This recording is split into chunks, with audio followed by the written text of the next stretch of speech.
What's up guys, it's Richie Rich back yet again, and this time I'm doing a review of the 1996 laugh out loud comedic film starring, in my honesty, the best comedian of all time, and this is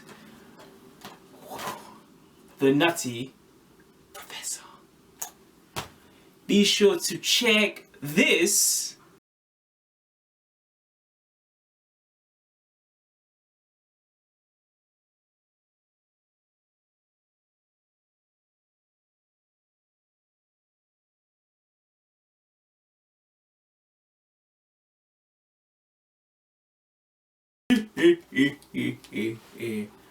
that's Eddie Murphy as he used to laugh, but the Nutty Professor, this is seen as the comeback film, for a person who deals in also not doing like 90s movie reviews, but was able to come back to fitness. It may say that in a slogan somewhere. Who knows, but yes, in all seriousness, this was a comeback film for Eddie Murphy, who I'll go on to say, after he made this film, he was able to get more of kind of prominence as an actor, because Eddie Murphy was already an established movie star. I even talked about this about the Doctor Dolittle, that which came out, I believe it was only a couple years after, so Eddie Murphy was already a big kind of household name, but he took kind of a dip in the late 80s and the early 90s. As I mentioned, a dip for Caesar, as Chappelle called him, Dave Chappelle, who I'm also going to talk about, who appears in this film. What happened with Eddie Murphy was, in the late 80s, this is where basically Eddie Murphy dominated the comedy, the stand-up scene, and also well as the movie scene as the number one comedian. I don't care what anyone says, Eddie Murphy was on the top. He was the top bill, and the best thing with Eddie Murphy is he was one of the few African American actors who had an international kind of superstar aura about him. He made breakthrough iconic hits with the Beverly Hills Cop and its sequel, which was in the mid to late 80s, followed by Coming to America, which Eddie Murphy starred alongside one of the best talk show hosts of all time, Arsenio Hall. So everything, and he also starred in 48 Hours with Nick Nolte.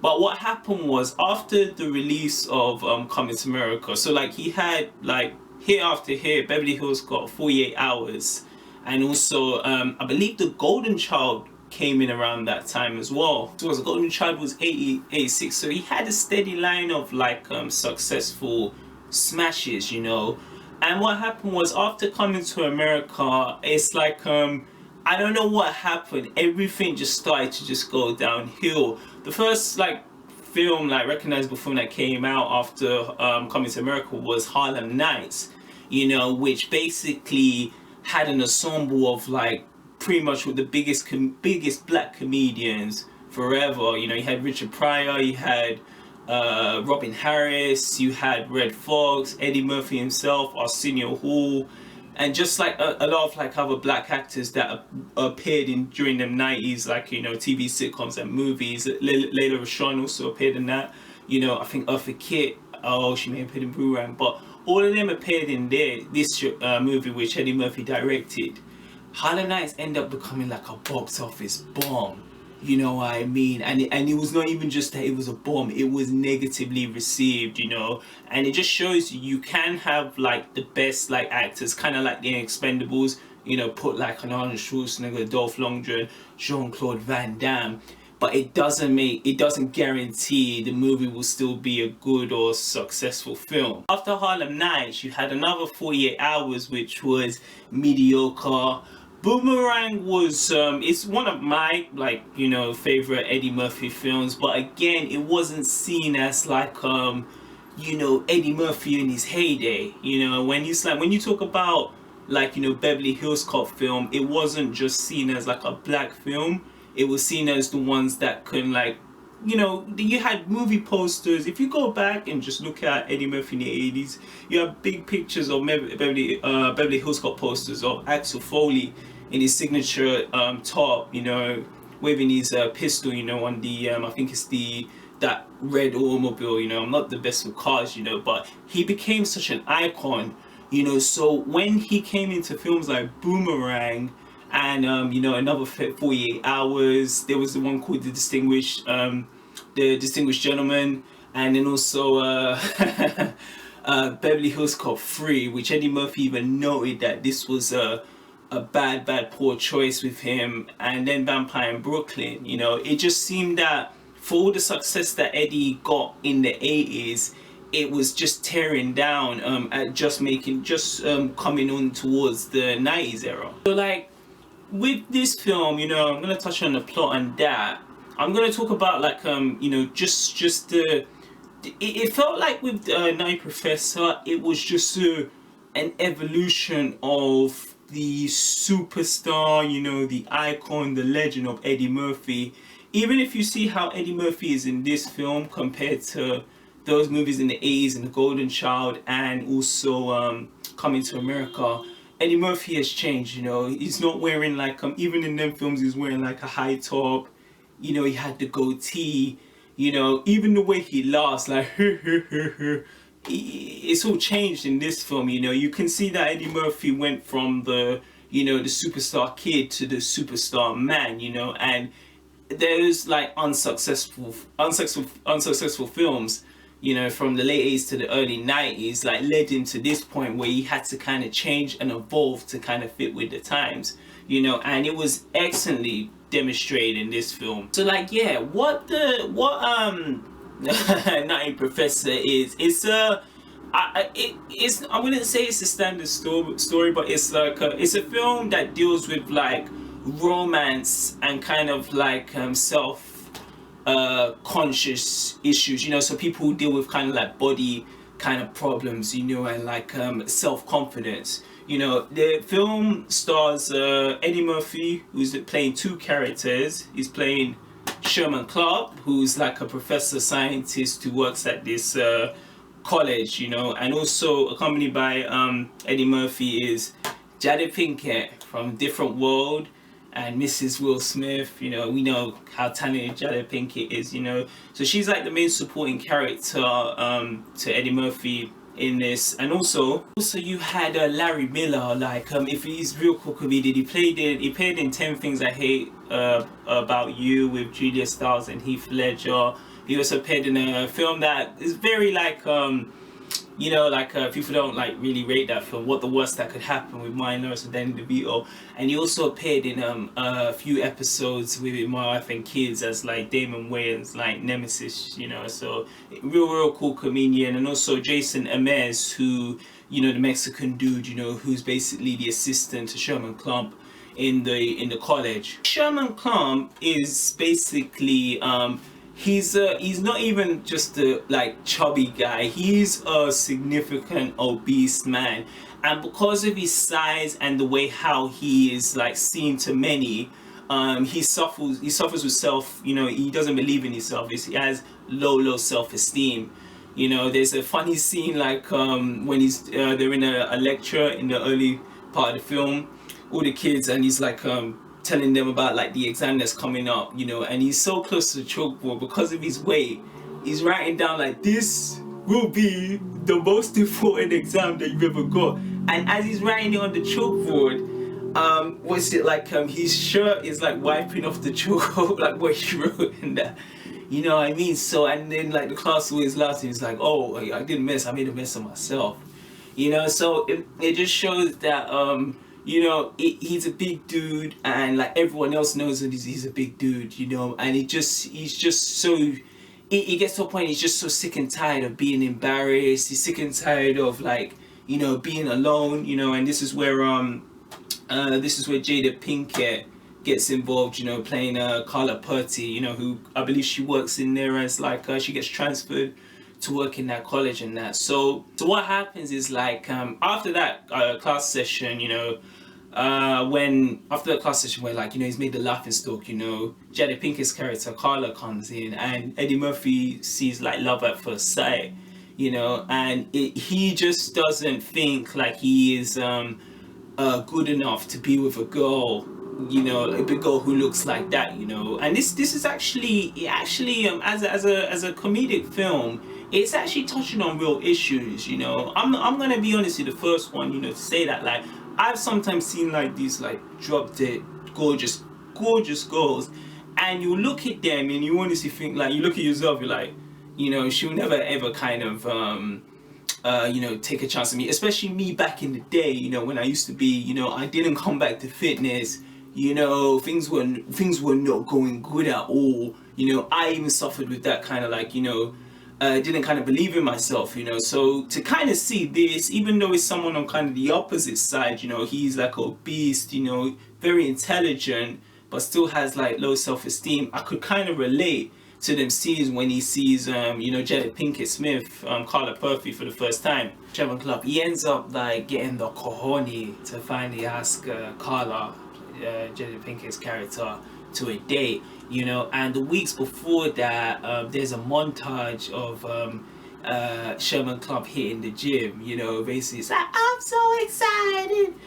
so he's hitting the gym, he's just showing like he's willing to do what he needs to really impress these girls, and as he's training, he's doing them like homage to the Rocky movies, like running up the stairs, and one time he runs up the stairs and he just goes, oh, but it just shows like he puts in the work, and at the end of the training, you can see like, because he had to be doing like, for a guy who does fitness, he had to be doing like, he was doing the circuit classes, he was doing weight training, body weight training, sprints up the stairs and that, so you could show like, with any amount of effort, you can make it at the end, you know what I mean? So he feels pretty confident, Nutty, once he's about to take Jada Pinkett to the club, which then goes on to happen, which is called The Scream.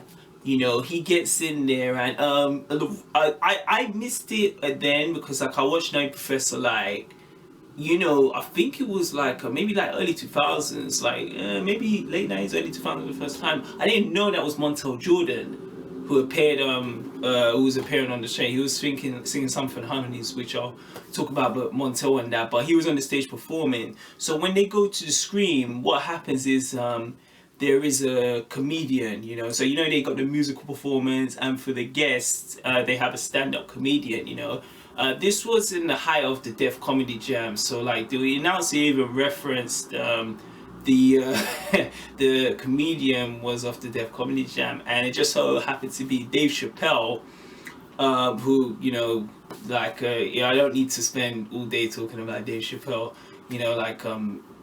he probably in my book maybe the closest thing to like maybe a modern day Richard Pryor would be Chappelle, same category as Eddie, forget regardless of what you think of him, Bill Cosby, Red Fox, Martin Lawrence, Chappelle's up there, but this was the first time I was ever introduced to David Chappelle. So Chappelle comes on stage as I think it's Reggie Warren, but when he comes on, this is like the Dave that's not the actual Dave Chappelle that you saw on like Chappelle Show or Def Comedy Jam, or even in like his Netflix specials now and then, Chappelle, from what I know, because I honestly watch his stand-ups, not even these ones now, ones back in the day when he was appearing on Arsenio and Letterman, in this one he is very like vicious, his whole act is just attacking people in the crowd, for how they look. He one time attacks these interracial this interracial couple, which you have a white guy who's got glasses, Point Dexter, and he's with a black woman with this big weave, and he goes, what is the weave exactly? So he's saying what the white guy was, how the white guy would say like how he's with a black woman, and he was like, oh, he must get tweezers to take her pee-pee, like ooh, So as like Chappelle is literally like just like verbally shooting on everyone in the audience, Sherman, he kind of gets whiffed of this. He's like, you know, I'm in like trouble, you know what I mean? I'm an easy target, you know, I'm like about 300, I think 400 pounds, and like, if he attacks me, this is gonna really embarrass not only me, but even Jada Pinkett Smith's character, Carla. You know, so like he's about to leave, like, you know, just to go, I think, to the bathroom, you know, before like he goes off the stage. Then as like, you know, Sherman's about to try, and I think he just dropped something, and Chappelle goes, "Whoa, it's a full moon tonight," you know, and he just went on these barrage of insults that just destroyed Sherman. Sherman was even like, you know, you know, that was a good one. You got me, you know, and then like. Chappelle had this kind of finishing act where he involved Carter in it as well. He said like he said like the line of, "Oh, look who he is with the woman too," you know. And he said, because of the way he said, "Who is sucking whose titties over here," you know.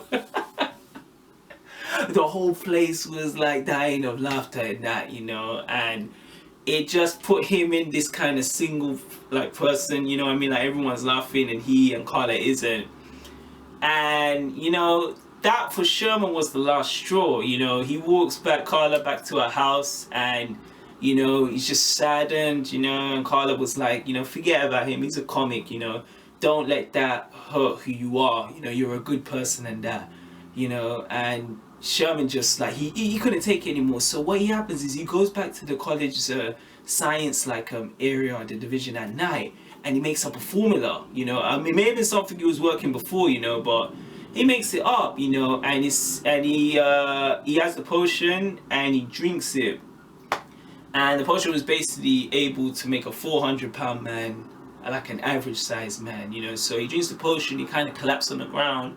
He wakes up later on and he's Buddy Love. It's actually a true thing, you know, because I've actually been to stand-up comedy shows, you know, got aspirations maybe someday and that. But you know, comedians are used to getting like hecklers, you know, like when they're trying to do stand-up, you'll see like the audience member, if they kind of don't agree with a joke, they'll try and make a smart comment to kind of put that comedian off like they're, you know, what they've got planned to say at that. But whereas like Buddy Love, you know, Buddy Love slash Sherman, like Reggie Warren had this coming because he wasn't dealing with hecklers. He wasn't telling any kind of joke narrative like in usual Chappelle fashion. You know, when he first was on the stage, he just went to attack all the audience members. So it was just like, you know, right back at you, you know. And Eddie Murphy just kept dealing and dealing. Like the line I loved the best one was like, he started going on a tangent about like Reggie Warren's, Dave Chappelle's mother was so fat, and he one time said the mother was so fat, I had sex with her, I turned over, and I'm still underage. So he just he destroyed that. He ends up coming on the stage. Reggie was like, "Hey, you ain't the show business," you know. And he attacked him so much, like Reggie Warren, Dave Chappelle. And you gotta give credit to how Dave plays it, you know, because Chappelle's usually on the opposite side, you know, when he's able to like insult someone to the max, you know what I mean? But like you know, you're dealing, Eddie Murphy will still always be a king to like Chappelle being the prince, you know, so you kind of saw how that dynamics played, you know what I mean? And after that, Dave can't take enough of it. He goes to attack, and Eddie Murphy like beats him up, and he plays a number on the piano, loving you is all the ways that you can do. Then he cringes off. Ah! You know, and he says, "Thank you, Lord. Reggie has left the booty frozen under the piano." And that was the story of Reggie Warren slash Dave Chappelle in Nine Professor. Like, you can, after that scene, you know, you can see that just later on, as like, you know, Sherman keeps switching from, you know, the potion to be Buddy Love, you know, it just becomes more unstable, you know, as John M.S., you know, the Sherman's like a lab assistant starts to say, you know, like the readings from Buddy Love, he just becomes more crazy, just more eccentric, you know, towards the end, you know. Even it comes into one later point, like he's at a gala, and you know, Larry Miller's, you know, playing D. Mitchell, he can't stand Sherman Clough anyway, you know what I mean? So he comes to the gala and that, and he starts like basically flirting with these other three, like, you know, swimsuit model girls, you know. And Jada Pinkett Smith sees that, and he ends up catching Eddie Murphy, basically saying like he was gonna go with them, and she gives him like a big slap on the face, you know. And it just turns out like he became so much of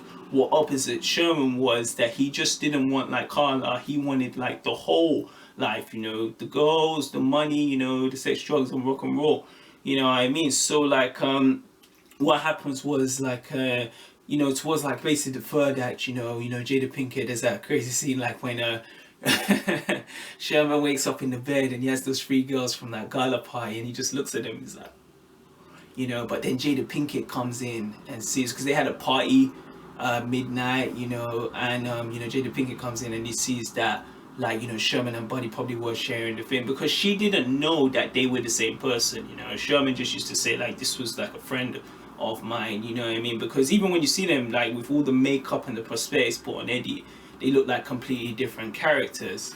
Film gets to the climax is like, you know, as I mentioned, like, you know, that gala, you know, with Dean Richmond, and James Coburn, I forgot to mention, appears in Fistful of Dynamite, you know, like he was the one Larry Miller's character was trying to sell, like you know, what that potion, like what Sherman Club was working towards him to get more funding for the college, you know, like I need that money, you know what I mean. So after they're at that place, you know, they go in late, you know, Buddy Love comes in, and he's just so twisted in this, man. He one time grabs this lady from behind. He says, "Is this a test tube in my pocket, or am I just happy to see you?" Like just nuts, you know. And he goes up to the stage and he goes, y'all know me, you know. And he just starts going about like basically the formula that Sherman used. He was like, this morning I used to weigh 400 pounds, you know, and he was gonna use that to basically get some more money out of it, you know. So later on, you know, what is it, like the assistant comes in, John Amen's character, and says like, you know, this guy is like not who he is. This is the legit Sherman Clark, you know, because he was gonna take the potion. He made a potion that he was gonna delete Sherman forever, you know. So John Amen's came to kind of save Sherman Clark. So you just have this cool scene of like you have like the first time like the real kind of like, you know, like the digital effects are used like very minimal, just when you see Sherman like changing into Buddy and that. So like near the end you kind of see it in front of the big audience, you know, of like basically Eddie fighting himself, you know, like, you featherweight, you know, no, yes, I can, yes, I can, you know. So successfully, you know, Sherman Clark's able to, you know, defeat Buddy Love in the end, and you just have that kind of like nice kind of like Disney kind of ending, you know, because it's a very like, you know, family orientated film, you know. It's a 12 certificate, but I can't believe it's 12. It should be a PG, but it's just a nice ending. And the speech you know, Sherman gives at the end, like, was saying like you know, just that whole thing of just being yourself, you know, like if Eddie was, you know, Sherman had like you know, body issues and he wanted to do something, he needed to actually, you know, do the work, you know, go to the gym, get a diet, you know. Anything that you try to do fast track will always come to bite you on the backside, you know what I mean. So he was just saying like, you know, you gotta be who you are, you know. And what the way it ends is it's basically like you know, I don't think he was ever like because I don't know for a fact like if like Carla what's her name, Jada Pinkett's character, ever even loved Sherman. I think she loved the scientist Sherman, but I don't think it was like, she was way more hot for the hots for when it was Buddy Love. It just turned out Buddy Love was just so, you know, narcissistic, you know, arrogant. That was not the person he could actually be. But she just cared for Sherman more as her kind of friend, you know what I mean. So yeah, even like at the end, you know, they have the dance and scene, you know. And yeah, you know, that's pretty much the whole film of Nutty Professor. As always, you know, with these Nutty videos, I've got to talk about the stellar, and I say stellar, soundtrack in this film, you know.